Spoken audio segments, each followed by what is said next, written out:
في اصحاب كده انت فاهم يعني ربنا يستر منهم يعني.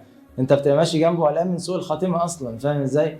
يعني هو انت لو نزلت صخره انا عارف هو انت مفيش غيرك، مفيش هي عارفك انا وهي ذنوبك، انت بتاع اباحيه، بتاع عاده سرقه، بتاع بنات، وبتاع مخدرات، بتاع حشيش. الحمد لله ان احنا ماشيين اصلا معاك يعني. فمثل هذا الشخص تخيل انت صابتك هم وغم وتعب في وجود صديق زي دوت. فدايما بيقول لك اختار رفيقك، لانك انت ربما لا يكفي عملك الصالح للنجاة، وتحتاج إلى عمل رفيقك لكي تنجو. فإذا لم يكن لرفيقك عمل صالح يعينك قد تهلك جميعا. فانتبه، صاحبك ده مسألة حياة أو موت، أحيانا مسألة حياة أو موت فعلا، ممكن يكون فارق معاك صاحبك. قال يا ليتني اتخذت مع الرسول سبيلا، يا ويلتى ليتني لم أتخذ فلانا خليلا، لقد أضلني عن الذكر بعد إذ جاءني، وكان الشيطان للإنسان خذولا.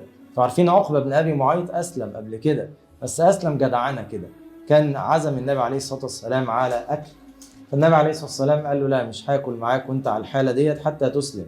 فالعرب عندهم مروءة قوي وكرم قوي، يعني ازاي ما ياكلش أكلي؟ فأسلم عشان النبي يقبل العزومة، وفعلا النبي قبل العزومة وأكل عنده.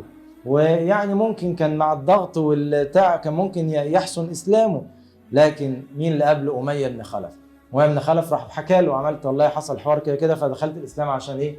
عشان الأكل. قال له والله لا يخاطب لساني لسانك حتى تذهب وتسب محمد وتبصق في وجهه.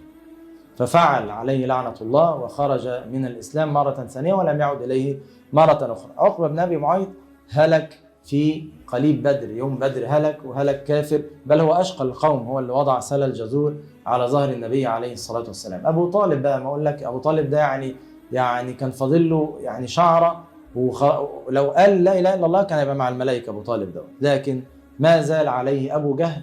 وهو لما جه يموت قال له أترغب عن ملة عبد المطلب، أترغب عن ملة أجدادك وبتاع؟ قال هو على ملة عبد المطلب. وهلك أبو طالب على كفره رغم كل الخير اللي عمله، لكن سبحان الله أبى أن يقول لا إله إلا الله. وعلى العكس احنا شفنا في قصة قاتل 100 نفس إن اللي لحقوا بسرعة إن اتقالت له النصيحة بدري، اذهب إلى أرض كذا وكذا. عارف دي لو ما اتقالتلوش كان ممكن ياخد قرار بالتوبة، يطلع من عند العالم ياخد قرار بالتوبة يرجع. فالعيال بقى السو بقى يروحوا موسوسين له انت هتسيبنا وانت الكبير وانت الباب بتاع المنطقه وانت بتاع، لا وانت ما عملتش حاجه، هم 100 نفس بس يا عم، ربنا غفور رحيم، يعني انت مش شربتش سجاير يعني، ده انت قتلت 100 نفس. ويقعد بقى نقعد احنا في الحته دي لغايه ما يرجعوه تاني.